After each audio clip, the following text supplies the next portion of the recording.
हरि ओम. चिंतन ब्रह्मसत्यम जगन्मिथ्या. प्रवचन क्रमांक 125. ज्ञानी याचे सत्य लक्षण. ब्रह्मसत्यम जगन्मिथ्या याचा अर्थ ज्यानं समजला, उमजला, ज्याने ओळखला, जाणला अशांकडेच ज्ञान जिज्ञासा असलेल्याने ज्ञानार्जनासाठी जावे. अशांशीच त्याने संबंध संपर्क ठेवावा. ज्याने ब्रह्मसत्यम जगन्मिथ्या याचा अर्थ सत्यार्थाने जाणला, त्यांची लक्षणे, आचरण, ओळख, समाजामधील वावर येथे जाणून घ्यायचा आहे. याचा हेतू स्पष्ट आहे की ज्ञान जिज्ञासा असलेल्यांचे ढोंग्यांपासून फसगत होऊ नये, अशांना ज्ञानी यांचा सत्य परिचय असावा. याचप्रमाणे अजून एक हेतू आहे. या प्रवचनाला ज्ञानी यांचे सत्य लक्षण असे शीर्षक दिले आहे. याचे कारण ज्ञानी यांची असत्य लक्षणे आहेत. ते खरे म्हणजे अज्ञानी, ढोंगी, भोगी, सोंगी आहेत हे त्यांनाही माहीत आहे. आणि तरीही समाजात धबकारा करत आपण ज्ञानी, पंडित, विद्वान आहोत अशा थाटात हिंडत स्वतःची प्रौढी मिरवत असतात. पोटासाठी 4 पैसे मिळविणे, प्रसिद्धी मिळविणे, प्रतिष्ठा मिळविणे आणि या सर्वांचा डांगोरा पिटत मिरवणे हाच त्यांचा उद्योग असतो. यामध्ये बहुतांशी जणांना थोडेफार संस्कृत येते. काही जण पौरोहित्य करतात, परंतु फक्त मोठ्या प्रसिद्ध व्यक्तींकडेच करतात. अव्वाच्या सव्वा मानधन घेतात अशी त्यांची ख्याती त्यांनीच पसरवलेली असते. यामुळे त्यांची प्रसिद्धी झपाट्याने पसरते. श्रीमंत लोकांमध्ये अशांना पुरोहित म्हणून बोलावणे हेच प्रतिष्ठेचे मानले जाते. असे सर्वामुखी मंगल बोलावे हा नियम कटाक्षाने पाळतात. भपकारा करत बोलून छाप पाडायची कला अंगी असते. यामुळे सामान्य जनांना त्यांच्याबद्दल आदर वाटतो. अशांना समारंभाचे अध्यक्ष, प्रमुख वक्ते, प्रमुख पाहुणे म्हणून भरपूर सुपाऱ्या मिळतात. समारंभ आयोजित करणाऱ्यांनाही एक हमखास अध्यक्ष, वक्ता, पाहुणा मिळतो म्हणून तेही खुश असतात. येथे ज्ञान म्हणजे फक्त आत्मज्ञान, ब्रह्मज्ञान.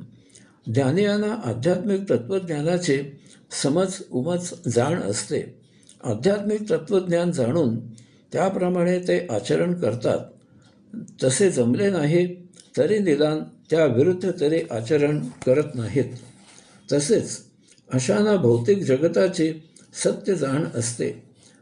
त्याचा जाणण्यासाठी ते तेवढ्यापुरताच उपयोग करतात. भौतिक जगताच्या आहारी न जाता भौतिक जगताचा उपयोग देहधर्मासाठी मर्यादित करून अन्य वेळी त्यापासून दूर राहतात. त्यांच्याकडून हे सर्व सहजाचरणाने होते. ज्ञानी यांना अन्य जनांची जरी ओळख असली तरी ती ते भौतिक व्यवहारापुरतीच मर्यादित ठेवतात. कारण कुटुंब, समाज यापासून कोणी दूर राहू शकत नाही. बहुसंख्य लोक भौतिक लभ्यांशासाठी, भौतिक उपभोगासाठी सर्वत्र हिंडत भटकत असतात. तेथे जाऊन काय काय करत असतात आणि आपण जे केले त्याचे रसभरीत वर्णन न विचारता सर्वत्र सांगत फिरत असतात. इतक्यावरच न थांबता इतरांना यासाठी भरीस घालतात. या अशा निरुद्योगींपासून ज्ञानी हा सावध असतो. ज्ञानी याने ब्रह्म आणि जगत यांचा सत्य आणि मिथ्या असा अर्थ पूर्णपणे जाणलेला असतो. यामुळे तो कुटुंब, संसार, समाज यापासून दूर जात नाही. तो यातच मोठ्या आनंदाने वास्तव्य करतो. आश्रम, मठ, मंदिर, नदीचा काठ वगैरे ठिकाणी राहत नाही.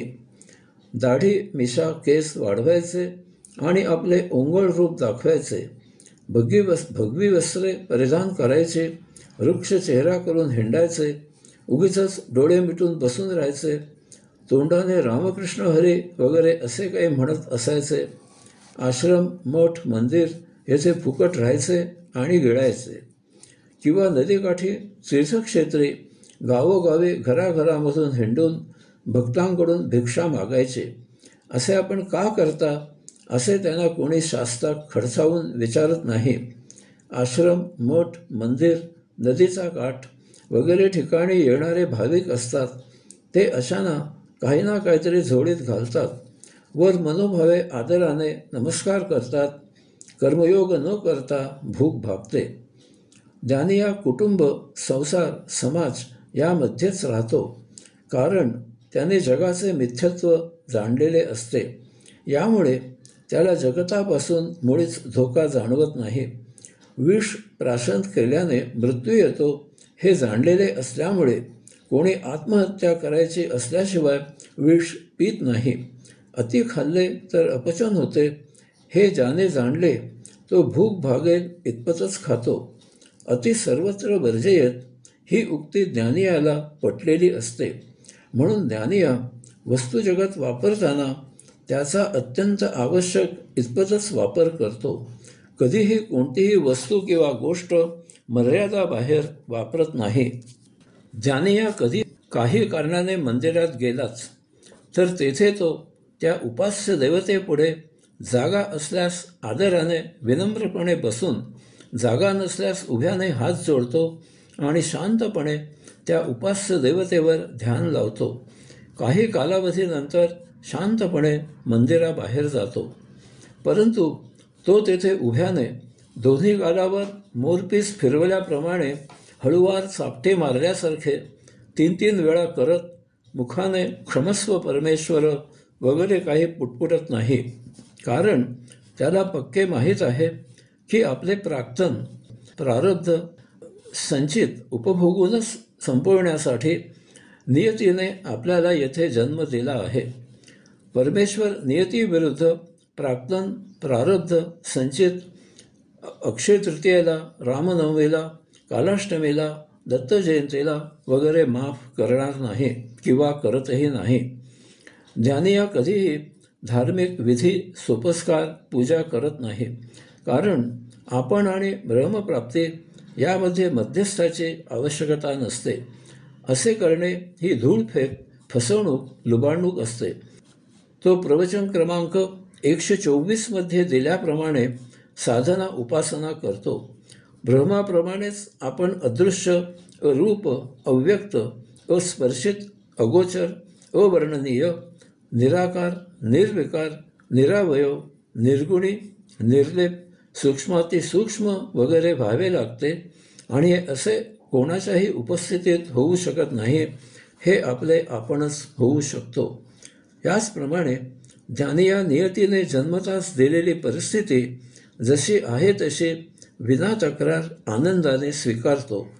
कारण त्याला माहीत असते की अशानेच त्याचे प्राक्तन प्रारब्ध संचित संपणार आहे.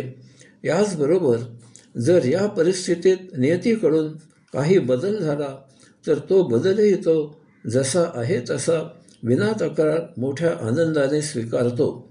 कारण त्याला माहीत असते की आता उर्वरित प्राक्तन प्रारब्ध संचित या बदलत्या परिस्थितीत संपणार आहे. ज्ञानी या कुटुंब, संसार, समाज यामध्ये राहूनही न राहिल्यासारखा अलिप्त असतो. कोणाचे काही काम असल्यास तो त्वरित सर्वप्रथम धावून जातो. तेथे निरपेक्ष वृत्तीने झटून सर्वस्व झोकून देऊन काम करतो. परंतु काम झाल्यावर तत्क्षणी तेथून दूर होतो.